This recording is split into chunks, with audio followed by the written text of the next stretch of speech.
Hello, welcome to Creativity Save Me Chat Show. We're Mark and Ali, and together we're Studio Mali, and we make jewellery and homeware inspired by travel from sustainable materials. So this is our second chat show that we're doing. Our first one was with Charles Deadman a couple of weeks ago. We were meant to do this last Monday, but I thought I had coronavirus, yeah, but my test came back negative, so maybe I did, maybe I didn't, I don't know. It was a bit of an unknown, but either way we thought it was best not to go live, perhaps with coronavirus. So today we're going to be chatting with Sophie Charles, who's a textile designer and a print designer. I'm sure you've seen her work already, but if you haven't, it's amazing. It's really cool, really geometric. Yeah, it's really fun, isn't it? And yeah, energetic. And I think she only actually started doing her own stuff and selling it last year. Before then she was like working in the industry, as a lot of people do, and I think she got to that point where she just wanted to do something for herself, so it'll be exciting to chat to her about that.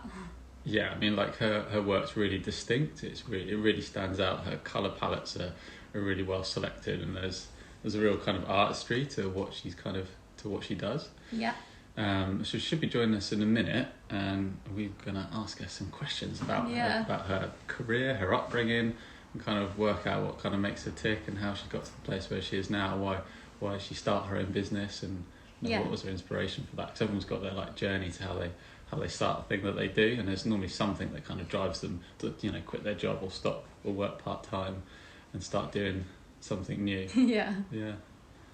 I might have to run out at any second because our daughter Sema is having a bit of a sleep regression at the moment, so literally got her down about 5 minutes ago, and it's my night, so I'll be bouncing off if she wakes up. We picked 8 o'clock because we thought it was a safe time to do a live chat, thinking that she'd be in bed, but actually she might not be, so we shall see.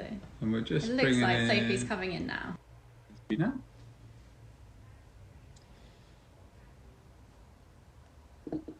Here she comes. Through the magic of the internet.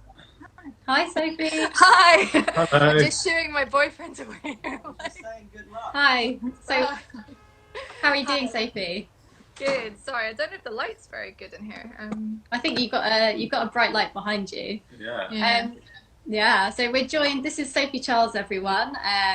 She's joined us on our Creativity Save Me chat show today. So Sophie, for those of you who haven't seen your work and don't know anything about you, can you just give maybe a brief overview of who you are and what you do? Yeah. So I'm a print and textile designer, and I work freelance, and I also set up my own brand in November last year. So that's all quite new. But yeah, my work's all very colourful, geometric, architectural inspired. Oh, a little bit. A bit of buffering. We've got a bit of buffering. Sorry? Well, we lost you a little bit there. My business is selling cushions, prints, and cards, but I also do woven pieces as well. Yeah. Yeah, I've seen them on your Instagram. They look really cool. Are they more for a hobby? Do you sell them as well? So I did a weave commission maybe 2 weeks ago, but it's not something I've been selling, right? But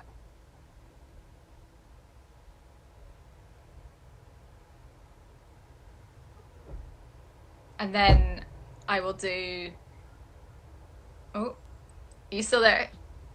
Your signal's really bad. We keep losing you. Can you hear me? Yeah. Can you see us? Oh.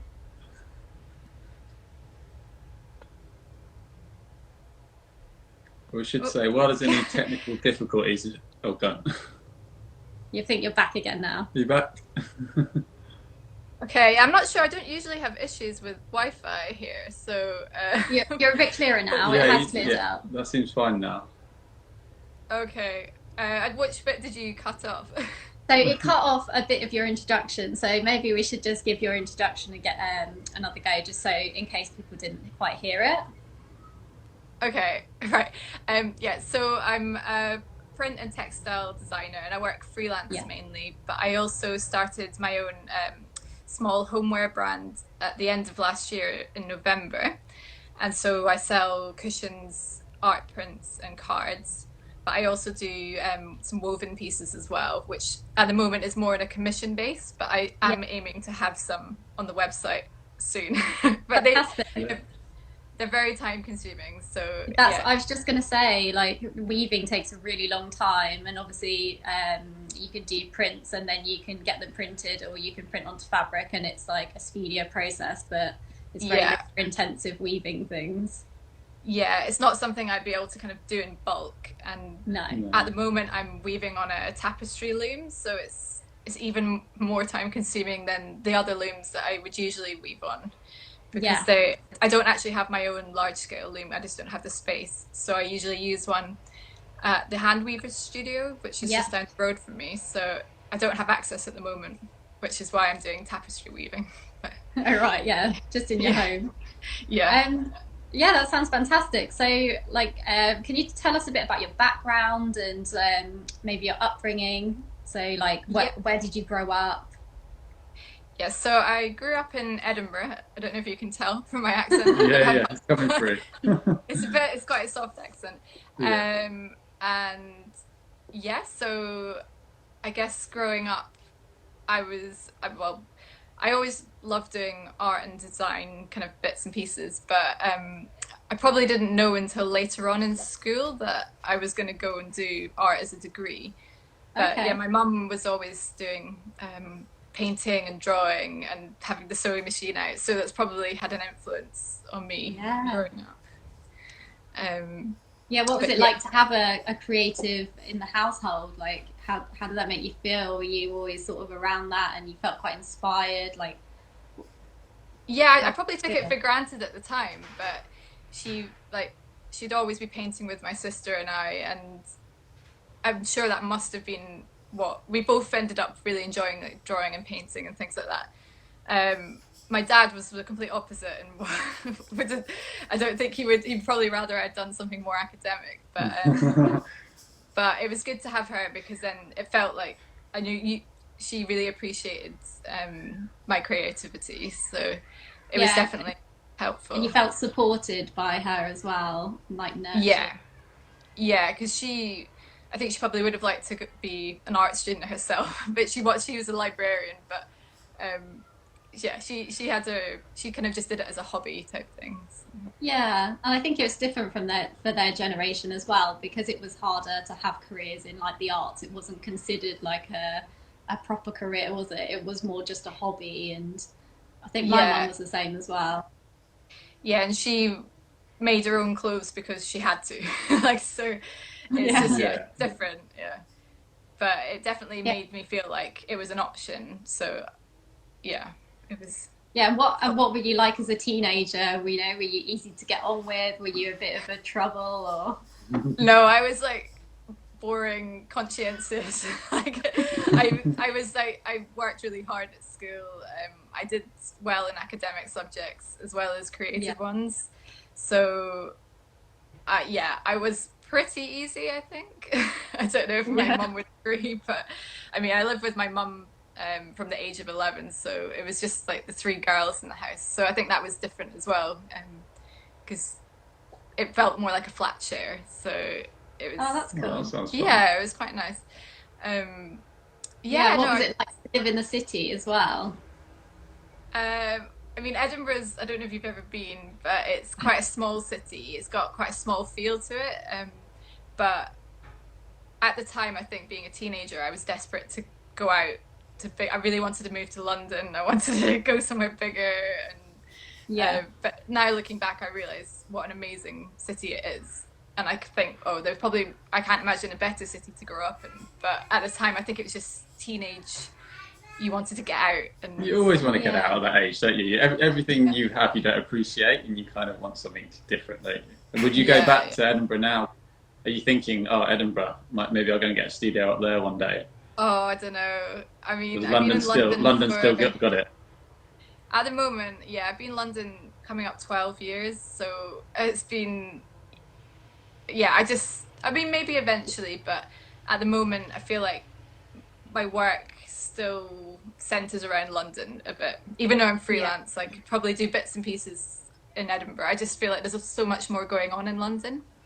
Yeah. That And there's definitely a market for what you do here as well. I think the market's better. From what I have some friends that have small design businesses, and I just think people are more willing to spend money down here as well. There's just a slight difference. I think it is easier if you're wanting to go down like the market route, and there's just more connections and things. So did you come to this where you are from kind of like art or textiles? So like when you were at school or university, what did you specialise in then? So at high school, I actually did a fine art portfolio. It's that our art department didn't really know much about design courses, so they just pushed you down a kind of fine art route. And it wasn't until I ended up going to Glasgow School of Art to study textiles. And I think it wasn't until I went to the open day there that I realised that is what I wanted to do. I hadn't even really thought about textiles. I think I thought I might be a fashion designer or something, but I didn't even know textiles was a thing really. And then I went to the department and I was just like, oh wow, this is amazing. And then I just decided that's what I was gonna go for. But what made you choose textiles over fashion then in the end? I think I probably would have been happy doing either, but I really wanted to go to Glasgow School of Art. I didn't want to stay in Edinburgh, and I don't know, in Scotland it's a bit different. You don't do a foundation year, you just go straight to university. And I think, I just didn't know enough to really think about all the options down south. That's a massive step, isn't it? School to uni is like a huge step. Like we did foundations where you're exposed to all the different like disciplines, and I mean even then after that year you're still a bit confused. So that must have been a hard choice. Quite nice to do a foundation, but the first year at Glasgow is like a kind of general design year, so you did a bit of that, but you had already chosen your course, so it wasn't quite as free or experimental. But you missed out on a bit of that aspect of it because you didn't get to like try out different areas as much. Sorry, I missed the start of that. Do you feel like maybe you missed out a bit on the experimental stage? Because obviously you went from like college then to uni. I don't know. I mean, I did various portfolio courses as well as being at high school doing my portfolio. So I did like life drawing and multimedia. So I did do a bit of different things. But I feel like maybe had I known more of the other courses available, then I might have, I don't know. I don't know if I would have chosen something different, but I would have had more to choose from, I think. So did you do anything like really crazy at art school, like any crazy experiments with textiles, or that people like kind of push the boundaries a bit? Did you do that? I mean, there's probably some really awful things like moving with like like plastic bags and just you're just trying all different things out, but going against the grain. Probably. I don't know. I think maybe first year you'd be doing all sorts of weird. You could basically put anything on the wall, and as long as you could explain it, you could. They would be happy. So it was a bit experimental first year, I suppose, but nothing that I can think of that was really crazy. And obviously now you do like print, and that you do like wall art, and you do textiles. Was that kind of a big part of the course as well, like print designing like on the computer, or was it more tactile in your course? So I actually did woven textiles at university, because you had to choose one to specialise in. Mm-hmm. But you got to try them all out, like print, embroidery, knit and weave. And I was torn between print and weave, but I like the challenge of weave, so I ended up going down that route. But I did quite flat textiles, so there's always been a bit of print and weave in there. So and then that's just kind of, I think my first job out of university got really into well, everything was done digitally, so that you kind of missed out that drawing stage a bit, which I really missed. But so yeah, that kind of developed those kind of CAD skills. Yeah. Yeah, I feel like I've like gone off the question now. But, No, it's fine. That's okay. Yeah, it so was just chatting about like going from doing print rather than how did you get into more print aspect rather than just the textiles. But yeah, you've answered it. Yeah, so I think it was because well, I'd always had a interest in print and always wondered whether I should have done that. And I think developing the kind of computer skills means that it was always a possibility. Whereas a lot of weavers who just go and then work in, say, a mill, you don't really necessarily get that. You don't get up to scratch from like Photoshop and Illustrator. So I think if you've got the ideas and you've got those skills, then it's a lot easier to move into that. And so yeah, my first job was very computer based, which was probably a good thing in a way, even though I really missed the kind of tactile side of it. Yeah, it's what happens in the industry a lot, isn't it? It's like you know, you've been really experimental at uni, and then you go into work, and actually you're just sat on a computer a lot of the day. Yeah. So did you do fashion? Yeah, I did. Yeah, and then I went into design for a high street clothing brand, like a supplier to high street. Oh, so I was a supplier. So. Oh yeah, we've basically done the same thing. Yeah. Yeah. So yeah, that goes a lot into computer work, doesn't it? And even though you have an input in what you're developing on like a 3D level, and you get to look at your samples and things like that, you're very much like you're the designer and you're in your design. Yeah. And it's fast paced. I remember going my first day trying to get my sketchbook out, and they're like, "What are you doing?" Like, just no time to draw.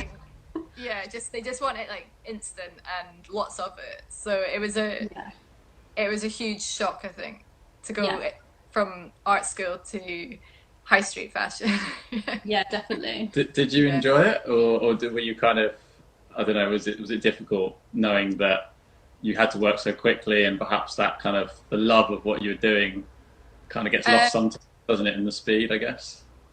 I think to begin with, I just found it really stressful, and I was just trying to keep up and trying to learn. And I guess I did learn a lot, and I got to visit factories in China, which was amazing to be able to do that, and learn about the production process, because it was quite a small supplier. So I had quite an insight into how it all worked. But at the time, I was feeling like, I definitely stayed there too long. And by the end of it, I was there 7 years. So, but also it's because, I don't know if it's the same in the fashion industry. Well, I was working in men's fashion, but the textile side of it. Yeah. And I had never really wanted to go into men's. I wanted to do women's wear. And I think you just get pigeonholed into whatever you're doing. And it's so hard to then move out of it. That's what I found. It's that same thing of if you're then trained up for that very specific job, and if you then want to move into another area, you almost like have to take a pay cut or relearn, or you're exactly.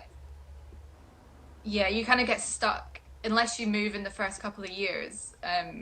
When you're on a lowish salary, and it gets harder and harder to move out.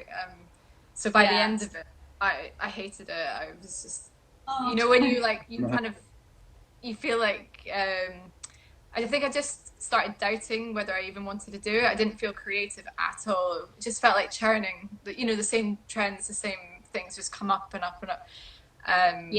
And so I definitely needed to go. And so then I did eventually go freelance. So that was what was that journey like? That big step out of the stable job into the freelance world? That must have been quite scary.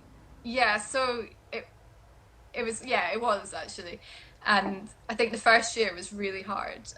Money wise, it was really tight, and I took a part-time job in a clothes shop to just cover like rent and things, because I didn't have lots of connections already made up, because I was trying to move into women's wear. so I had to do a lot of work on my folio and projects from, personal projects to try and show that I can do that kind of thing. And then eventually I got a print agent who would sell my work around the world, I guess. And then just started building it from there. But yeah, the first year was really hard, but once you start making connections and friends with people, suddenly things come up, and yeah, it's just kind of, it's hard work, but I worked 7 days a week. Was it one of those print jobs, because this happens quite a lot in the high street industry, where you only get paid if people buy your artwork? Is that how it works? Yeah, it's really hard. So like you have to you basically, it was really creative, is what I wanted. I wanted to be drawing again, painting and actually doing that part of it. But then you have to have the fabrics printed on silk, and you have to pay for that, and you send them to the agent, and then they sell them, and they take 40% commission, which is quite a lot. Yeah, after you've done the hard work. Yeah, so you have to sell quite a lot to really make a living from it. It was a battle as well, because you obviously are doing it because you want to be creative, but also you need to be designing commercial prints. So it's an ongoing battle with yourself, isn't it? Yeah, so it was kind of a similar.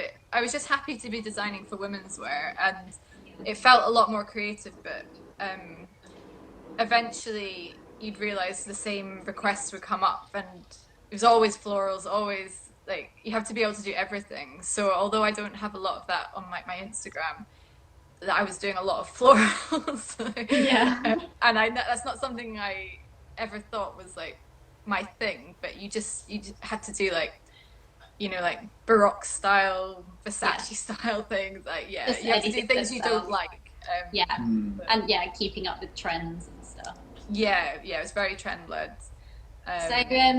So have you got any advice that you would give people in a similar situation to you, maybe that are starting out in your industry? Like, would you pass on any information that you wish you'd known at the beginning, or anything like that? So starting out is in coming out of university? Yeah, coming out of university, you don't really know very much about the industry, and I would say, so I did a couple of internships this summer before I graduated, and I think that was helpful, and I wish in a way I'd done even more, although it's hard because I was lucky that I knew people in London I could stay with to do them, but so many people don't have that opportunity. So I'd saved up my final year to be able to do that because I knew I wanted to do that, but I don't know, it's hard if you just can't afford to do that. I'd say like take your time, don't worry if you don't get a job straight away after graduating, because I know so many people that didn't get anything, and if you just kind of stay focused on what you want to do, you will find a way to do it. And don't panic. I feel like I just felt like I needed to have a job and have it all sorted, and I was so young and I didn't realize it, and I didn't realize how much time that I had. Definitely. You're just like desperate to be successful, aren't you, and get on with it. Whereas actually that time is really best used to experimenting and testing things out. But you can be told that, and I think we all were, but it's not very natural to like not want to move forward, isn't it? Because you've just spent your whole life in education, you just want to like get on with something. And I wanted to be like earning my own money and be able to I was lucky that I did get a job straight after, but in some ways I feel like that it was literally 2 weeks after graduating I moved to London. So it was 2008 as well, which, financial crash. So I was very lucky to get a job as well. So I was just really grateful to be able to move to London. But, and I wonder had I just thought about it a bit more and tried out some more options. Just tried to figure out a bit more rather than like rushing into. Rather than thinking that you have to know everything all in one go straight away. Yeah, because you've got so much time to change what you're doing. which kind of leads on quite nicely to kind of where you are now. So like why did you start your own kind of company from obviously like freelance? You said you were enjoying, it wasn't paying so well, but it was very creative. How did you get from the end of the freelance or moving from freelance to your own brand, your own company? Yeah, so I still do freelance as well as doing that. I work 1 day a week for a fashion trend analysis company, and without that, I would, that covers the basics. And I would find it hard without that, I think, because obviously starting a business is not cheap either. And I'm kind of doing less and less of the print agent side of things because that was getting harder and harder to do because Brexit had a massive impact on that sales. Just retail's just really struggling, as you know. So I've kind of put that on hold, and I'm moving more. I wanted to move more into the interiors kind of market because I was just kind of getting a bit tired of the fast fashion cycle, and I still do bits and pieces, and I would still work with fashion companies if they came to me, but I think last year the products that you've designed last a really long time if they're looked after, so that's a really nice aspect of them. I just feel like fast fashion. Yeah, and you're more likely to spend more on something really good quality for your home, and it's less throwaways. So, and I was just more and more interested in my own home and interiors and love looking at them. So I just thought, well, I may as well try it. And I think I just decided near maybe spring last year to go for it. But it took quite a long time, as you'll know, like to kind of develop the things and kind of and narrow down your ideas. Oh yeah, so many bits, and the website and how you communicate yourself and getting yourself out there. I didn't have my own website at all. I just basically all my work stuff I do through Instagram. If I had a new client, I just show them my Instagram, and that was always enough. So for me, setting up a website was quite, the whole thing. It was just so much to think about, like everything. But so it took a little while. But I finally managed to launch it in November. But I wanted to have something with my own name on it as well, because everything else I did was for a high street brand or another company, and no one ever knew that I'd done it. And I wanted to be able to put stuff out there that I didn't have to worry about copyright or it to be mine and to be able to and it's a really distinctive style as well. If someone picks up an item of yours, like one of your cushions or prints, like you immediately recognize that it's yours. Oh, that's good. Definitely. Well, thanks. Well, hopefully, I still feel like it's in such early stages. There's so much more I need to do with it, and I had plans, but they've been paused because of the current situation. It's a difficult time for people that make and sell things, because you kind of need those connections with customers to really obviously sell anything, unless you're kind of online's quite big. So so had you done markets, or had you not done markets? Well, I was about to do my first markets in March and April. No. I was going to do like local makers, urban makers, assembly market. So now virtual markets. So I've done a couple of virtual markets, which has been nice, but it's not quite the same. No. So it's quite exciting setting up your market stall and going down there with your products. I mean, I will hopefully do one soon, but who knows when, I'm not sure.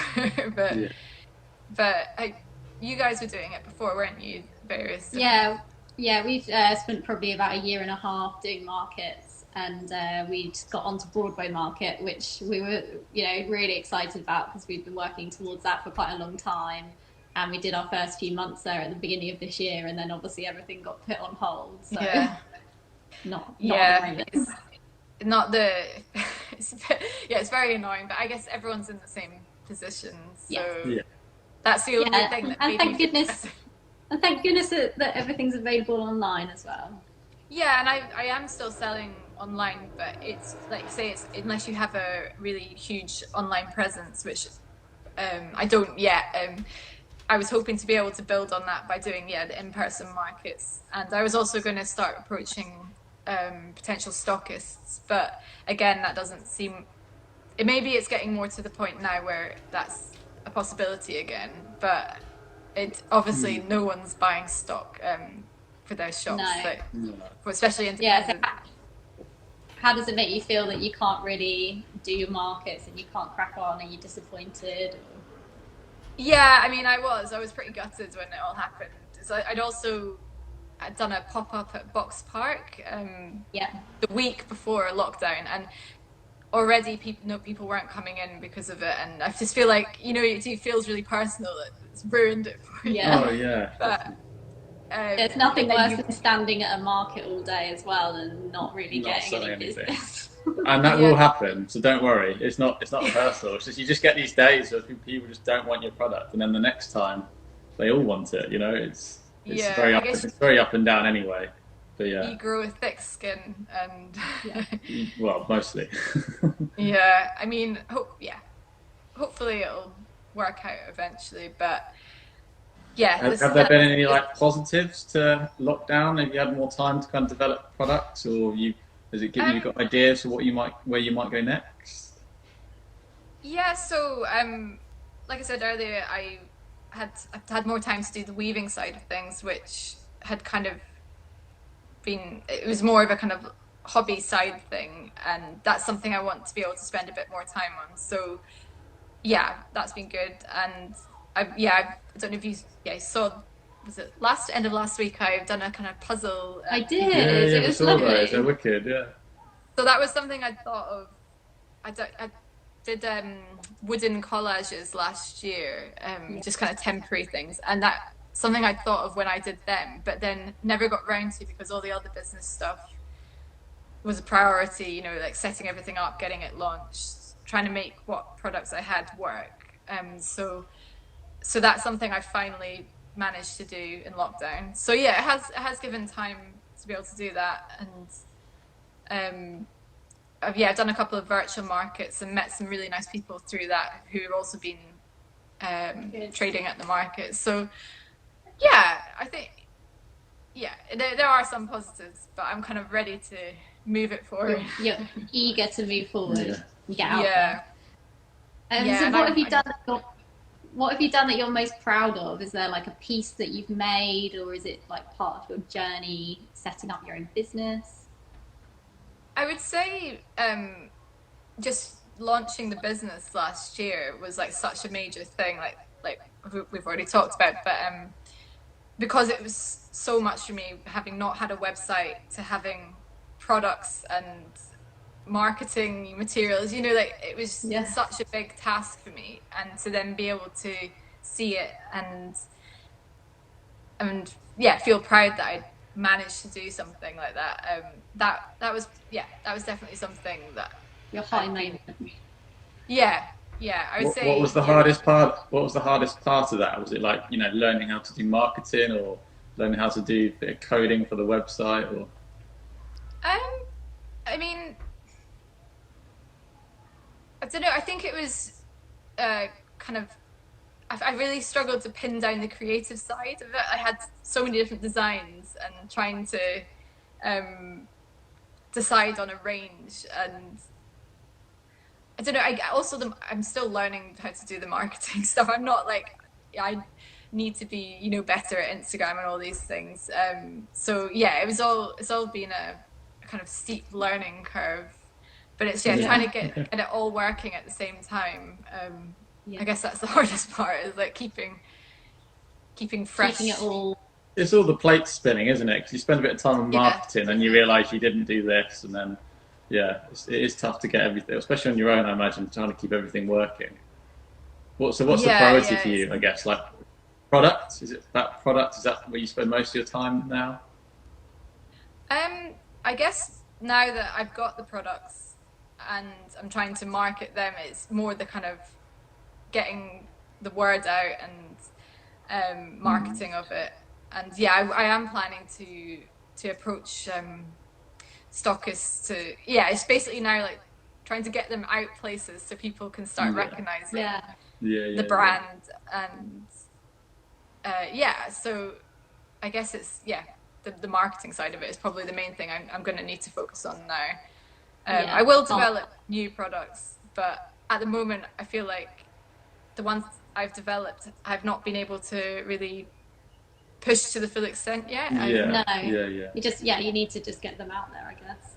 Yeah, so that's what I'm going to be focusing on the next probably few weeks, is thinking about the best ways to do that and who I could approach, who might be looking for a stock at the moment, things like that.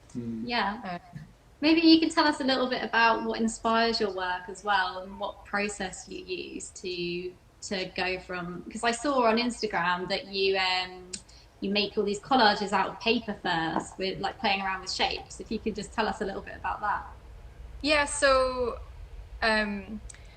although the designs always end up as digital files, I like to paint papers and create textures, do brush mark making, so that once they're scanned in, it's not so flat. I don't just fill it with a computer or anything. I like to have, just a bit of that hand-drawn quality. And so, I create kind of geometric collages, and that's where some of the ideas come from. And then I'll kind of use that as a rough inspiration point, and then take it onto the computer and finish it there. So collage is definitely. I think that's a really interesting way of working as well, because you're right, like if you just design something on the computer and print it does look very flat. Yeah, because I've done got like a very handmade element to it. Yeah, it's just nice to have just a little bit of texture to it, and it just keeps it means that it's definitely like mine as well, so because I guess anyone can like fill shapes or on the computer, and it's got something that was only done by me, so it's very like a personal touch. The process is in there if you look carefully. Yeah, it's probably not obvious to begin with, but if you can see it up close, And where do you get your inspiration from? I guess I've always been really inspired by modern architecture, kind of Bauhaus, kind of Russian constructivists, like kind of thing a bit geometric, kind of clean lines. Just I was mainly architectural.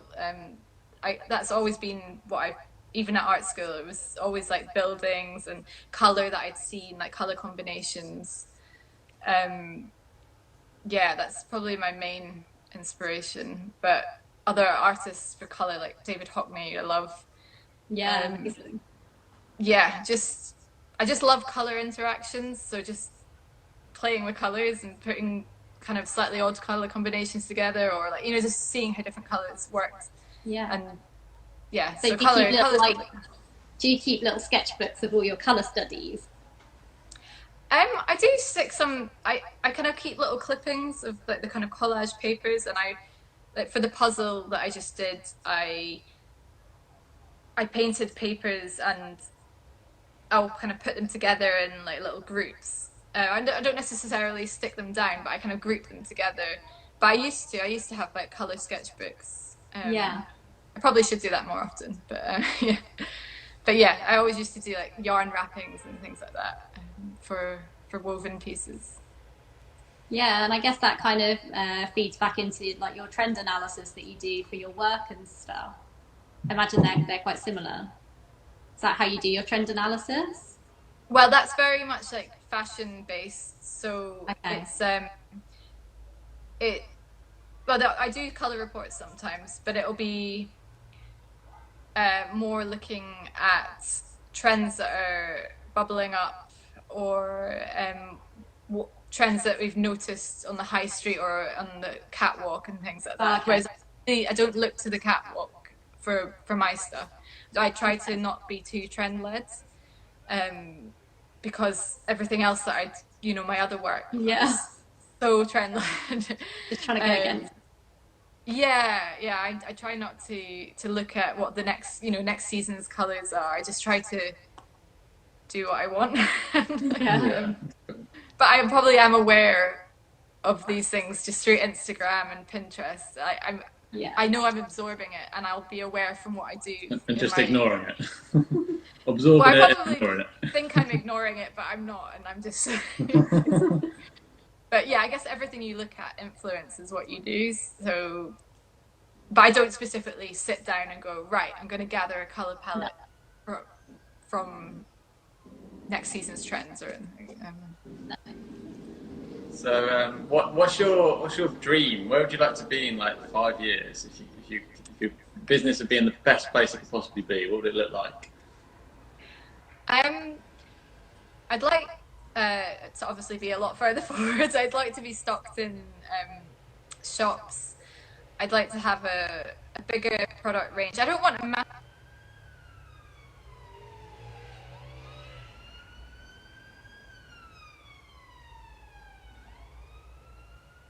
commissions and as well. And I'd love to do a large scale rug. Or do a collaboration with that sounds fun. Yeah, because people always say, "Oh, your stuff would look great as a rug," and I'm like, "Oh, yeah, I would love to do something on that scale." Wish you could make a rug. You could weave a rug, but I wouldn't have a loom big enough.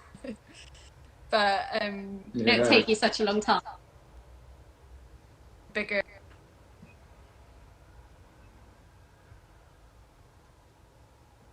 And for my name to be better known and people to come to me with more, with work that they want me to do for them. I guess it's kind of just like building up the brand and my name. Yeah, to keep expanding.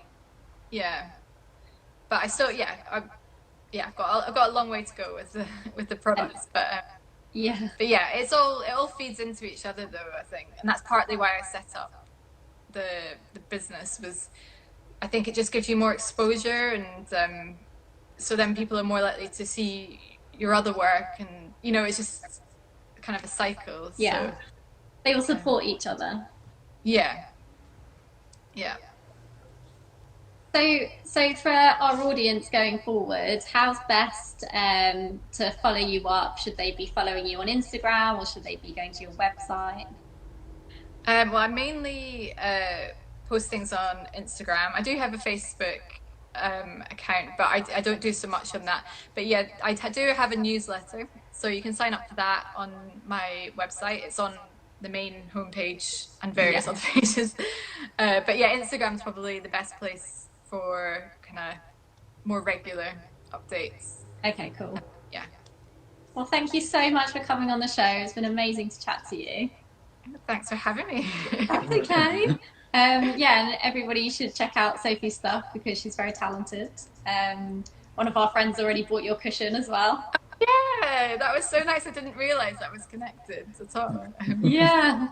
She's got such a beautiful home. I know. It looked amazing. Yeah, I was like, great picture for Instagram. Yeah, and you shared that on your Instagram today, didn't you? Yeah. Oh, well, thank you so much, and take care.